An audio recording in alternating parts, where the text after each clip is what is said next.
everyone, it's Jack from Cultaholic.com and it's time for AEW Dynamite Graded. Now, all that anybody's been talking about today, since I woke up really, has been what a show NXT's Halloween Havoc was.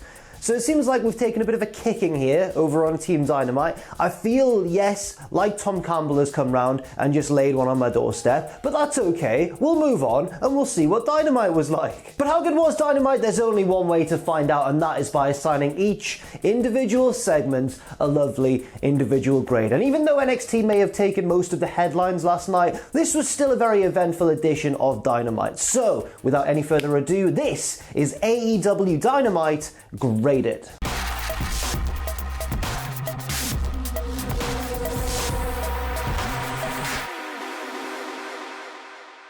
start things off with MJF and Wardlow behind the curtain, sort of in gorilla or near gorilla position, waiting for Wardlow's tournament match, and they're being interviewed. And MJF says, you know what, I want Wardlow to win this tournament because then when he does win, and then he becomes AEW World Champion, that means that I'm AEW World Champion because he's contracted to me. That's not how it works, Maxwell. That's really not how it works. Stop being a meanie. But then someone else agrees that MJF's being a meanie, and it's Sammy Guevara who comes along, and the pair start bickering, and basically Sammy reiterates the point that he doesn't want MJF in the inner circle, and he's never going to be in the inner circle. Ooh. Wardlow comes out hot to start this match, which is against Hangman Page, of course. It's the semi-final of the number one contendership tournament. And yeah, Wardlow's just kicking ass to start this thing off. The first big spot comes as well when they spill to the outside. Hangman pushes Wardlow into the ring post face first. Wardlow just shakes it off and spears Hangman. It's almost a spear slash spine buster, like he charges, picks him up and drills him through the crowd barrier all in one motion. It looks great. Wardlow continues to dominate, goes up top, but misses his incredibly graceful swanton bomb for a man of his size, but he misses it. Hangman goes for the buckshot lariat, but Wardlow's ready for it and meets him with a lariat regular, a lariato regulo, as they say in Spain. Did they say that, Jack? Wardlow nails his finisher, the F10, but Hangman very wisely manages to roll to the outside of the ring to avoid losing the match. I like that they protected Wardlow's finisher though. That was clever. Wardlow heads up top with Hangman, goes for a top rope F10, or I guess it would just be an F5 because he can't spin. But Hangman turns it around into a super fall away slam. Very impressive. Hangman's now got the momentum. He goes for the buckshot. Bang! It doesn't knock Wardlow down, so he just thinks, all right, I'll do it again. Second buckshot, lays it in very hard. Like, it looks great. 1, 2, 3, and Hangman Page is in the final. I don't really have much to add here when it comes to the grade. I think everything kind of just speaks for itself. It was an awesome match. Very well paced, not too complicated. It was just built around a few big spots, but I loved it. And it felt like a real brawl at times as well. It felt really good. So this match gets an A- from me. Good start to the show. Next up, Eddie Kingston hits the ring, flanked by the Butcher and the Blade, and the Bunny as well, of course. And it seems like every week we get a little bit, like a little crumb of info more about this storyline, as if AEW are trying to go, all right, you're not satisfied? Okay, here's another bit of information. Soon this is going to become its own Netflix drama. The update this week is Excalibur saying, yes, of course, Eddie Kingston recently returned the Bunny to his stable once, of course, she'd maxed out QT Marshall's credit cards. Now, I understand what they're saying there, but what's the strategy? Sounds like it was a deliberate tactic by Kingston's stable. Let her go and spend all of QT's money, and then... Anyway, Kingston cuts a promo before this match and basically says he is going to batter Matt Sydal, who he's facing in just a second. He also says he's going to batter Jon Moxley next weekend. Is that when the pay-per-view is? Is it that soon? That came around fast. And so Matt Sydal comes out, we get Sydal versus Kingston, and for a number one contender with a title match in a week and a half, I'm not certain that Kingston looked dominant enough here. I mean, Sydal gets a lot of offense, and he's great when he's on offense, obviously. It looks great to see. There's a big diving meteora for a near fall. There's a couple of like little cradles for a near fall here and there.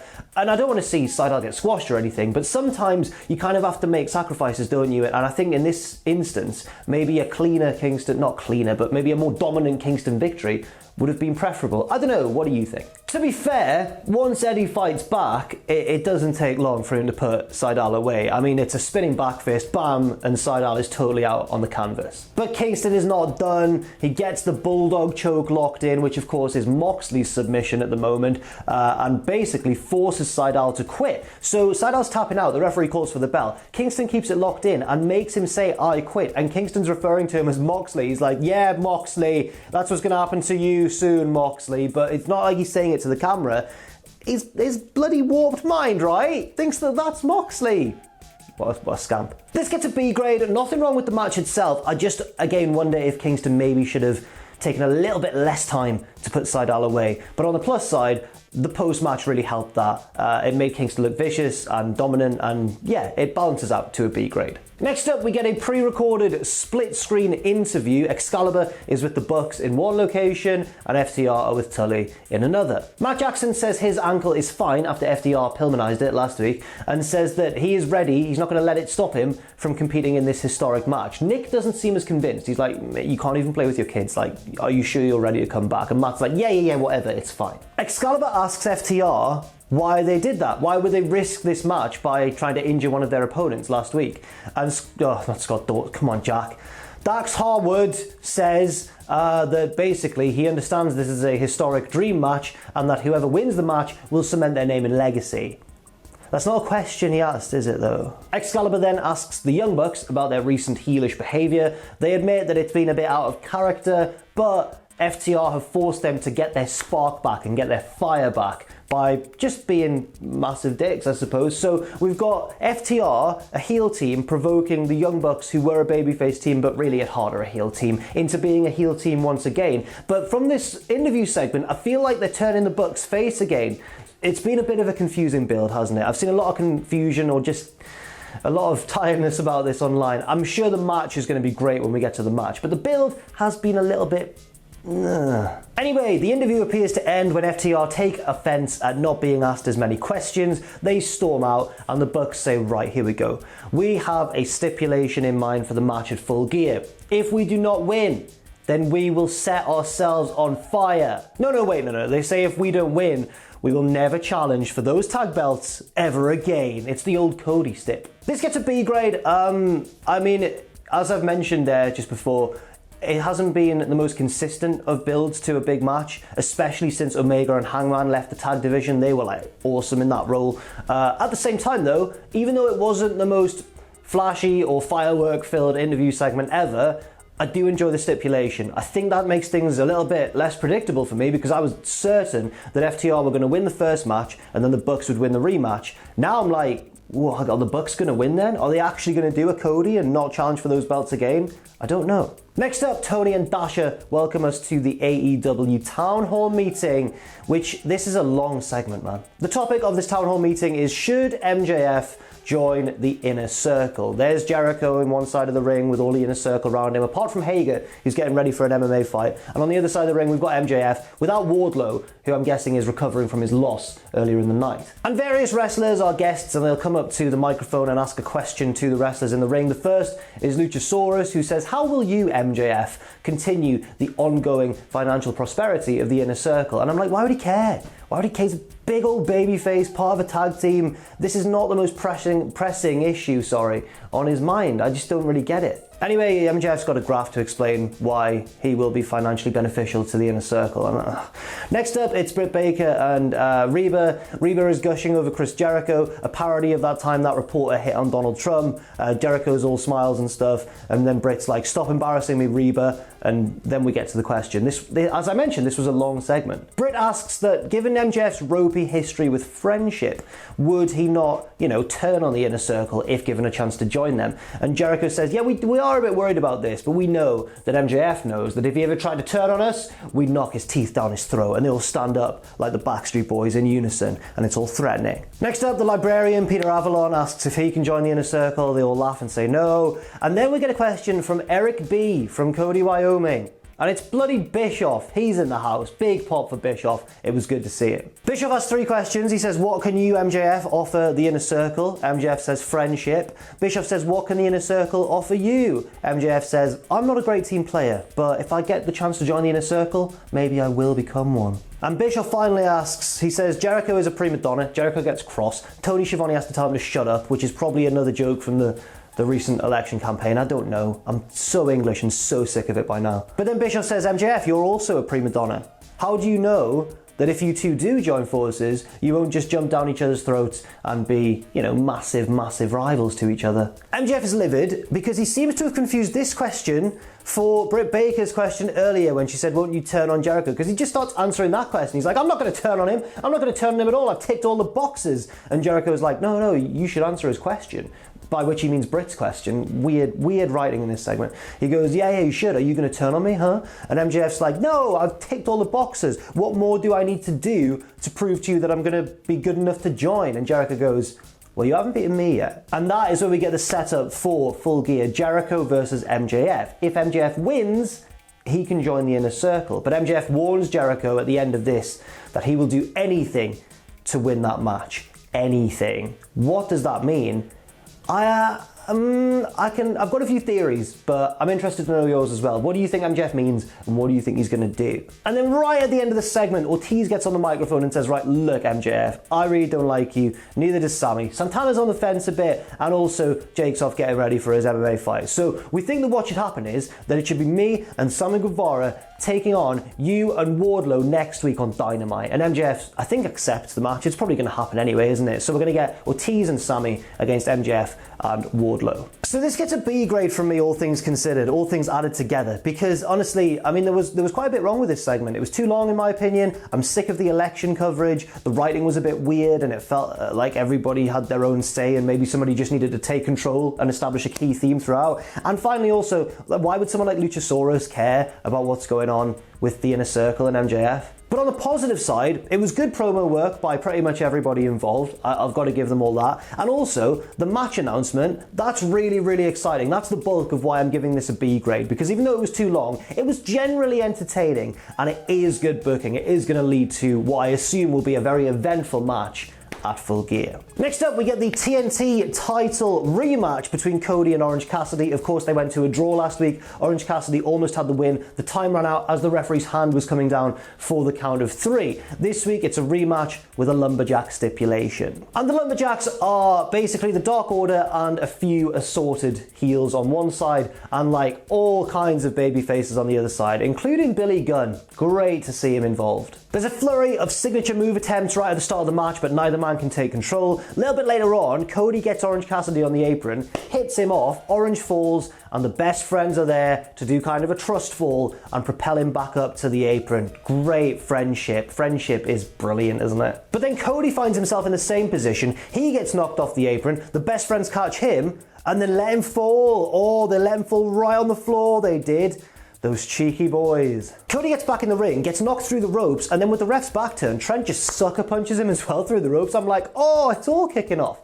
Cody also finds himself kind of tangled up with the Dark Order whenever he ventures towards that side of the ring. He's a bit like Aladdin at the start of Disney's Aladdin. He's kind of like one step ahead of the... He's kind of having to skip away from all these grasping hands. We get a big old brawl between all of the Lumberjacks on the outside. The pair of the actual wrestlers in this match head up top, and there's a superplex from Cody onto Orange Cassidy, onto the pile of wrestlers below. Great spot. Cassidy almost wins the match. He runs through all of his offense back in the ring. Stun Dog Millionaire, beach break. It's only good enough for 2. And then the Lumberjacks start to, I think, overstep their boundaries. They start to interfere in the match in a more real sense. The Dark Order rush the ring. As the ref tries to control them, John Silver slips free and boots Cassidy in the face. Cassidy falls. His head's now poking out of the ring. Arn Anderson gets revenge on Trent from before by just sucker punching Orange Cassidy as well. Orange rebounds into the ring. Crossroads, 1, 2, 3. And Cody retains. But I don't think Cody was even aware of anything that was going on at this point. Everyone rushes the ring. There's a huge brawl between the faces and the heels as Darby Allin watches alone from high above in the bleachers. He, of course, will face Cody now for the belt at Full Gear. The huge brawl kind of goes on for a little bit. It starts to kind of dissipate, and it's the Gun Club who stand tall at the end. Billy and Austin. Oh yeah, suck it, suck God, the Attitude Era was quite explicit, wasn't it? This gets a B+ grade, not as good as last week's time limit draw, but a really fun match nonetheless, even if everybody's allegiances temporarily went out the window. I mean, Trent's acting like a heel, Arn's acting like... But they were backing their boys, so I can understand it. Backstage, best friends make their way back from the brawl. They're about to go into their locker room, and they are confronted by Miro and Kip Sabian, who say, hey guys, look, we want to apologise because, you know, we've been really mean to you recently. We know that you breaking our machine was an accident and we'd like to apologise. They present best friends with Halloween presents and then Penelope Ford says trick or treat and suddenly they jump them and they rush them into the locker room and they beat them all around and Miro just hurls one of them into the wall. I think it's Trent. He goes about halfway up the wall. Very impressive stuff. And that's about it really. No grade for this segment. It's just continuing that little feud that's been going on between best friends and Miro Sabian, as I'm going to now name them. Ford is also involved. Next up, an NWA Women's Championship match between the new champion Serena Deeb, who recently beat Thunder Rosa for the belt, and Leyla Hirsch, who I saw a little bit of at the recent Bloodsport event. She looked very impressive. We'll see how she does here. And they point out on commentary as the match gets underway that the NWA Women's belt still has Thunder Rosa's face inscribed on it, or embossed on it, or whatever, engraved on it. That's the one. That shows how recent a title change it's been. And this match is just wonderful, honestly. I really enjoyed it. There was a lot of great amateur wrestling sort of stuff to start things off, and then they progressed to bigger and bigger moves, more of a pro wrestling kind of approach, but crucially, the glue was still the amateur wrestling. That kind of kept the match together. So whenever one of them would hit a big move on the other, it would then go into a bit of a technical exchange on the mat, and often it would just all flow together very seamlessly. Deeb also shows off her ability quite a lot here in terms of combos. Lovely combos. At one point, she rolls out the way of a moonsault from Hirsch, which is like her big risky spot that she misses. Then Deeb hits a rolling neck breaker, maintains neck control, take that New Japan, and then hits a sit-out neck breaker as well. Really nice stuff. It's all looking fantastic for Deeb. She's, you know, she's the NWA Women's Champion. She looks at the top of her game. And Hirsch as well looks really impressive too. Deeb rolls Hirsch over on the mat, grabs a single leg. It's kind of like a Tequila Sunrise sort of, and that's enough. Hirsch taps out and Serena Deeb retains her title. A- for this match for me. Yeah, really good. Not the longest match, but just like perfectly executed all the way through. And even though the result was very obvious, it was just so well worked. I can't describe it any other way. Serena Deeb is legit. She's legit. And also, I'd like to see more of Leyla Hirsch. She was really impressive too. Briefly, we go backstage where Marvez, my boy, is with Hikaru Shida. And he says, now, Nyla Rose has been saying that she's not going to wrestle until you accept her challenge for the AEW Women's Championship. Basically, the situation, right, is that Nyla doesn't want to wrestle until Shida accepts her challenge. But she's #1 contender anyway, so she's got a right to want that. So I don't know why she's a heel for doing so. Anyway, Shida grabs the mic and says, it's me and you are full gear, and that's it. Fair enough. Cheers, Shida. Now I know that Shida's English isn't very developed, and that's fine, but there are surely other ways to give her more of an involved storyline than what she currently has. I feel like there's more creative ways around that issue. Next up, we get Shawn Spears versus a man named Vsk, who loses immediately to a Death Valley driver. But as Spears celebrates, he's getting pelted with sweeties from a man in the ringside area dressed as a bull. So he goes out, grabs the bull, drags him into the ring. He's about to kick the bull's ass. The bull unmasks. It's Scorpio Sky. He hits his finisher. The crowd goes wild. And the commentators predictably say, never grab a bull by its horns. This gets a C+ grade, C for the squash, plus for the feud continuing. And we move on. A couple of very short segments there. And finally, we get the main event of the night. Kenny Omega taking on Penta in the semi-final of the #1 Contenders tournament. Remember, Penta is replacing Phoenix, who is with him at ringside, because Phoenix hasn't been cleared since the pair of them had their own quarterfinal match. Kenny, of course, gets his big, overblown, heelish entrance once again, and begins the match, the first few exchanges, wrestling with his t-shirt on, and then lifts it up to reveal that he's still wearing the AAA Mega Championship, which he won quite a while ago now from Phoenix. He's getting in the Lucha Bros head, and it's actually pretty unique. I liked it. And Kenny is acting a lot more rough and ready than we've been used to him acting recently. They're doing a good job of getting this kind of heel turnover, even though it's not an explicit one. At one point, Pentagon goes to throw his glove to chop Kenny. Kenny just catches the glove and slaps him with it. They blow into the crowd at one point, and Kenny gives him a DDT onto a cooler, which I guess the wrestlers have been just having some beers from during the match, I think. Was it FTR's cooler?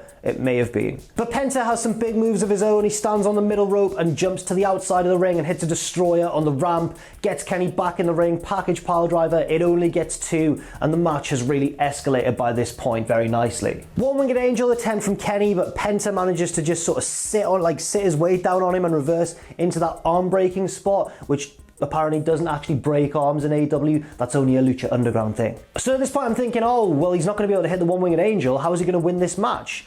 Hits it anyway.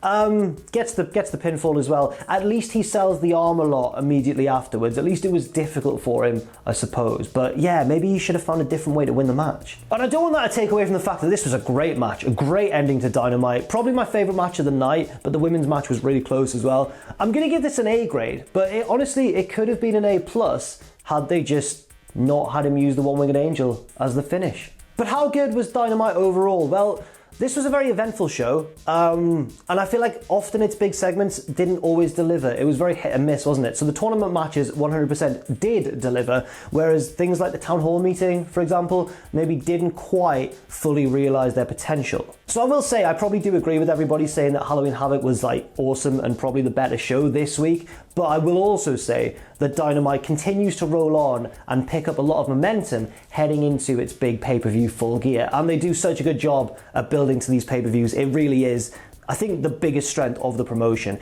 As an individual episode, I'm going to give it a B+ this week. It wasn't the best, wasn't the worst either, and it carried some key stories going forward, so I think B+ is fair for that. But what did you think of Dynamite? Let me know in the comments section down below, and thank you very much for watching this video. I've been Jack from Cultaholic.com. Stay safe out there, stay positive, and I'll see you very soon.